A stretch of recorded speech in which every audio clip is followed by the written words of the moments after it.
एक और बड़ी खबर बिहार की सियासी हलचल से आ रही है। जयराम रमेश का बयान भी आ गया है।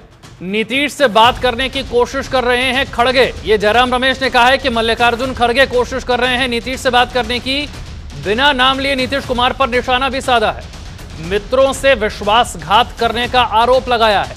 कांग्रेस पार्टी हर दल से बात करना चाहती है, लेकिन ऐसा लगता है कि कांग्रेस पार्टी बहुत लेट हो जाती है हर बार। आसिफ जी, बिल्कुल, देखिए यही बात हम विशाल कर रहे थे।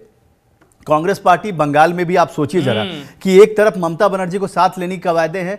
ममता बनर्जी किस तरीके से वहां बीजेपी के खिलाफ फाइट कर रही है पूरे हिंदुस्तान को पता है। आपकी लड़ाई भारतीय जनता पार्टी से, वो भारतीय जनता पार्टी से जो दुनिया की सबसे बड़ी पार्टी है, और दुनिया की सबसे बड़ी पार्टी से अगर आपको लड़ना है तो आपको तैयारी भी उस तरीके से करना चाहिए था। ये देखिए तमाम चीजों में लेट लतीफी हुई है, इसमें कहीं कोई एतराज नहीं है, किसी को गुरेज नहीं है। आप याद कीजिए कि जब यात्रा शुरू होने वाली थी उससे एक दिन पहले अखिलेश यादव ने कहा कि यात्रा की शुरुआत तो तब होनी चाहिए जब अपने तमाम सहयोगियों, तमाम गठबंधन के साथियों को कॉन्फिडेंस में ले लिया जाए, ये कह दिया जाए कि देखिए अब आप लोग हमारे साथ हैं और हम लोग ये यात्रा शुरू करने जा रहे हैं, आप सब शामिल होइए। आप याद कीजिए कि मध्य प्रदेश के विधानसभा चुनाव से जो एक तरीके से डाइवर्जन हुआ था, जो एक तरीके से आप कह सकते हैं कि जो गैप आया था, उस गैप को पाटने की कभी भी कांग्रेस ने एक ईमानदार कोशिश नहीं की। कमलनाथ से कभी यह पूछा गया कि आपने किस हैसियत से आपने अखिलेश यादव को यह कहा था कि कौन है अखिलेश? वो अखिलेश क्या आपने कभी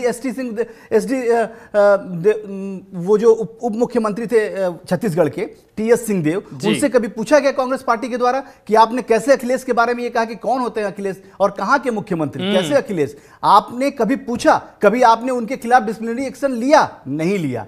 आपने ममता बनर्जी के खिलाफ लगातार बयानबाजी करने वाले अधीर रंजन चौधरी के खिलाफ आपने कोई कार्रवाई नहीं की।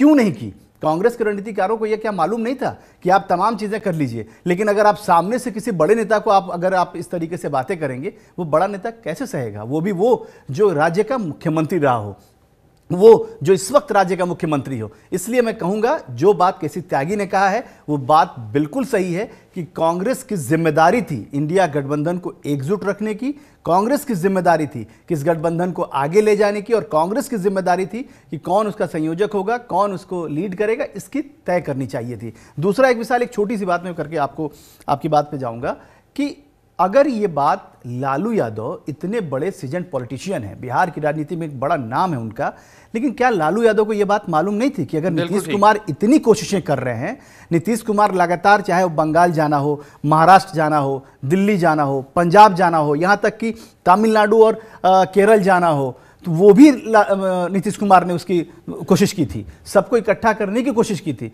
क्या लालू यादव को ये मालूम नहीं था कि नीतीश कुमार की क्या ख्वाहिशें हैं? नीतीश कुमार अगर आज ये कदम उठा रहे हैं तो साफ तौर पे है कि उनको कहीं ना कहीं से वो तरजीह नहीं मिली जिस तरजीह के लिए उन्होंने पूरी कोशिशें की थी।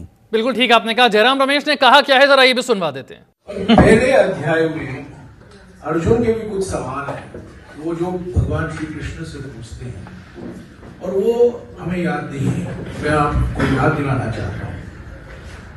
जब अर्जुन अपने रथ पर खड़े हुए हैं और कौरवों को देखते हैं उनके सामने, वो भगवान श्री कृष्ण से बोलते हैं, यद्यप्येतेन पश्यन्ति लोभो बहत चेतसः कुलक्षय कृतं दोषम मित्रद्रोहे च पातकम।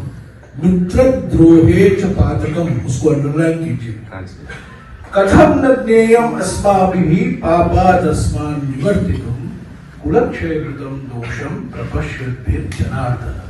इसका माने यह है कि हे जनार्दन, अगर ये लोग जो हमारे सामने हैं, हमारे भाई हैं, हमारे सहयोगी हैं, ये लोग नहीं मानते कि हमारे वंश का सत्यानाश होना और मित्रों से विश्वासघात करना पाप है, क्यों हम उसी रास्ते, हम जानते हुए भी हम क्यों उनके रास्ते पर चले? आसिफ, लेकिन जितना भी जयराम रमेश कह लें, देर तो हो ही गई है। चाहे ममता को मनाने में देर हुई हो, चाहे वहां आम आदमी पार्टी से बात करने में देर हुई हो, और या फिर नीतीश से बात करने में देर हुई हो, देर तो हो गई है। और कांग्रेस पार्टी को पता है कि वक्त रहते बात करते तो शायद चीजें बेहतर हो सकती थी।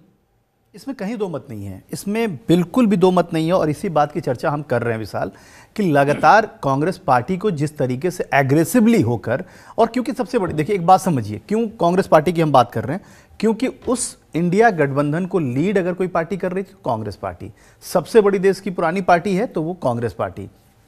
कांग्रेस पार्टी का फर्ज था, क्योंकि कहा यही जाता है कि जो बड़ा होता है उसी को आगे बढ़कर तमाम चीज़ों को संभालनी होती है। कांग्रेस पार्टी का ये फर्ज था कि वो तमाम लोगों को इकट्ठा करके एक साथ एक सूत्री अभियान के साथ ये कह देता कि देखिए आपको ये चीज़ें हम कर रहे हैं, ऐसे ऐसे चीज़ें हम कर रहे हैं, हमने इनको ये कर दिया। कुछ भी तय नहीं हो पाया। आप सोचिए ना, 3 बैठकें हो चुकी हैं बड़ी, लेकिन उस बैठक के बाद क्या खबर आती है कि ममता बनर्जी अनाउंस करती हैं कि भैया मैं अलग लड़ूंगी।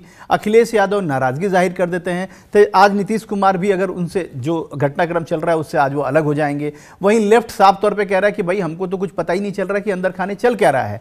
तो आप सोचिए कि जितने सहयोगी हैं उन्हीं को पता नहीं है सिवाय कांग्रेस को। और कांग्रेस पार्टी क्या कर रही है कि वो इस वक्त सिर्फ और सिर्फ एक यात्रा पे ध्यान है, जो यात्रा एक बार पहली यात्रा सफल रही है, दूसरी यात्रा को सफल बनाने की तमाम कोशिशें हैं।